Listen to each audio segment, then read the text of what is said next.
the presidency of the United States. He scored an upset victory Saturday night when he won the Florida straw poll. Now a Fox News poll shows him running in third place. His memoir, this is Herman Cain, My Journey to the White House. There you go. Hits bookstores on Tuesday. Please welcome Herman Cain.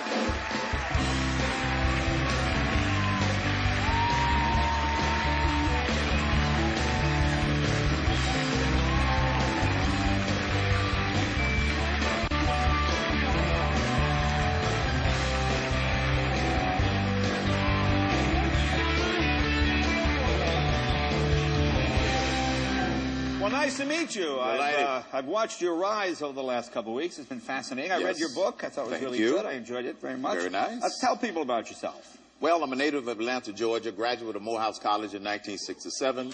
I also have a master's degree in computer science. I worked for the Pillsbury Company, climbed my way up the corporate ladder to become a vice president. Then I went to the Burger King Corporation, climbed the ladder again, become a vice president of the Burger King Corporation. Did such a good job there that they made me president and CEO of Godfather's Pizza. Wow. From that job, I became president of the National Restaurant Association. So I've had over 40 years of executive experience. Right. So, there you go. So, what you're saying is, if you're elected president, nobody's going to starve to death, all right? No, they're not. They won't starve to death because I'm going to make sure they can get a job. Okay, really? Okay. That's the main way. Make sure they get a job. They won't starve. A lot of people might be surprised to learn this is not your first time running for president. Correct. When did you run the first time? Well, back in 2000, I signed up and ran for president for about 30 days. Okay. And then Governor Bush got in, and everybody just cleared the deck, so I withdrew the application. Okay. Never thought, didn't have any idea if I was going to do it again, so I did it for a very brief period of time. Now, you won the straw poll last week. Were you surprised by this? I was surprised at how big the margin was. Right. We were hoping to be in 1 or 2, and we exceeded our expectations, but the fact that the margin was twice the second place person, and it was basically bigger than the second and third. You got put 37% of the vote. Perry got 15. I think Romney got 14.5, something like that. And Jay, you know, let me just mention what that result said. 2 very important points. It said, first of all, the voice of the people is much stronger than the voice of the media because they were trying to boil it down to 2 people. The second message is more powerful than money. We didn't spend a lot of money to try to influence that vote. We rented a bus and went all over the state of Florida talking to people. What a novel idea, and that's what made the difference. Okay, now, Sarah Palin said you were the flavor of the week. How do you respond to that? Well, she called you Herb, by the way. She called me Herm, but I'm going to forgive her. She doesn't know that only my enemies call me Herm. So I'm going to forgive her this time. But the fact that she called me Flavor of the Week, if you look at what has happened, that might be true with some people. But I happen to believe that there's ice milk and there's Haagen-Dazs black walnut. Substance. That's the difference. I got some substance here, okay? I'm Haagen-Dazs black walnut.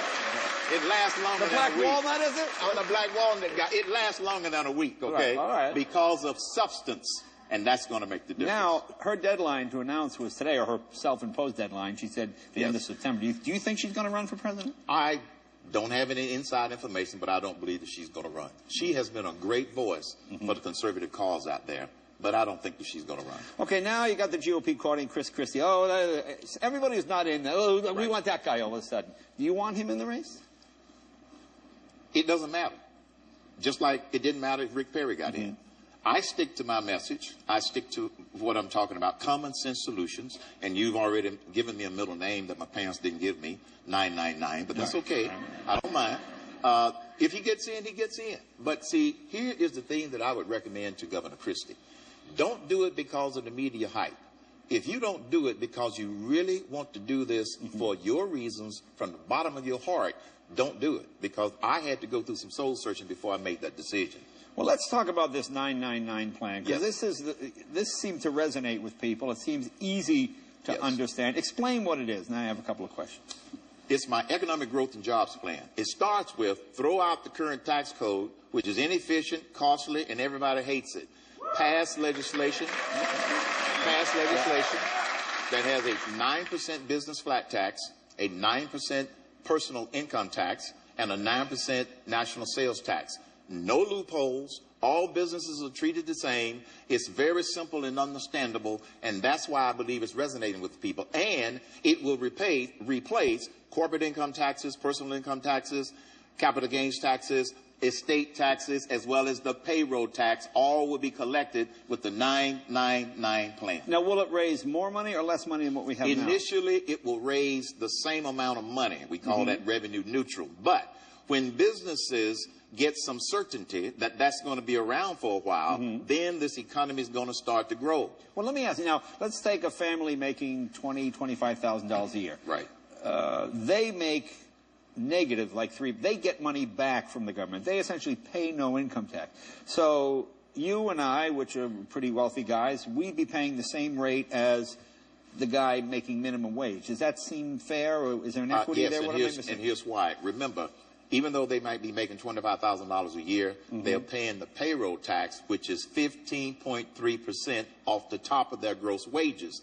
That 15.3 goes away. They're now paying 9%, so they're picking up a 6 percentage point difference. Secondly, on the national sales tax piece, if you buy used cars, used homes, no tax. So they have an advantage. Yes. So they have an advantage to be able to leverage and to stretch their dollars further because it's not on. It's only on new. All I buy is used cars. That'd be fabulous for me. Hey, you save a whole lot of money. Now let me get you some thoughts on some of these candidates. All right. Give me your quick. I'll go down the list. Give me a quick. Rick Perry. Now you know this is going to get me in trouble. I'm trying to get you in trouble. Rick Perry. Rick Perry. Good governor. Good governor. All right. Mitt Romney. Mitt Romney. Good hair. Good hair.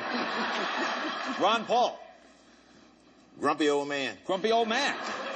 Michelle Bachmann. Very nice lady. Very nice lady. Yes. All right. Rick Santorum. Stressed. Stressed. John Huntsman. He wears ties just like Mr. Cain. Really? Yeah. All right, okay. Have you noticed that? I didn't notice that, but I will. Okay. Newt Gingrich? Brilliant. Brilliant. Okay. Brilliant. Okay. Very good. Now, Donald Trump. You guys, why? What does Donald Trump have to do? All the candidates now seem to go meet with Donald. He doesn't have any delegates. No. I mean, maybe you can get him to buy you lunch, but what does he bring to this that all of a sudden all the Republicans have to run to him? A large microphone. Yeah. Because he has a platform that he can talk about the different candidates, express his opinion, whether you like it or not. He has an opportunity to be on a lot of shows. The thing that you don't want is for him to say, quote, well, I've never met Herman Cain. So it's to meet him such that he'll get to know me a little bit firsthand. Let me ask about something, and this kind of bothered me. You said you would not appoint a Muslim to your cabinet. That doesn't seem very American to me. I would not appoint a jihadist. I would not. Well, no, nobody would. Right. Well, that was the intent of the comment. That was the intent of the comment. So you're taking it back now? Well, that was the intent of the comment. Let me explain. Let me explain this to you, okay? I wanted to drive home the point that there are peaceful Muslims, and then there are those that want to kill us. Right. And I basically, when I was asked that question, I did answer, would you appoint a Muslim? And I said, no. I was thinking jihadist, and I did not qualify it at that point, but I qualified it later. Because I'll never forget what Benjamin Netanyahu said 3 months after 9/11, and that was two things the American people have got to learn.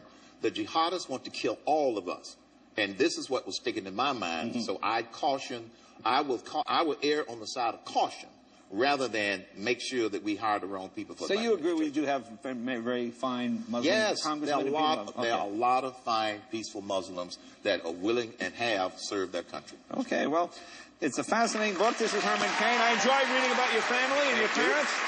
It's his story. It's an American story. I enjoyed it. Herman, thank you, sir. Herman Cain, be right back with the Airborne Toxic Event.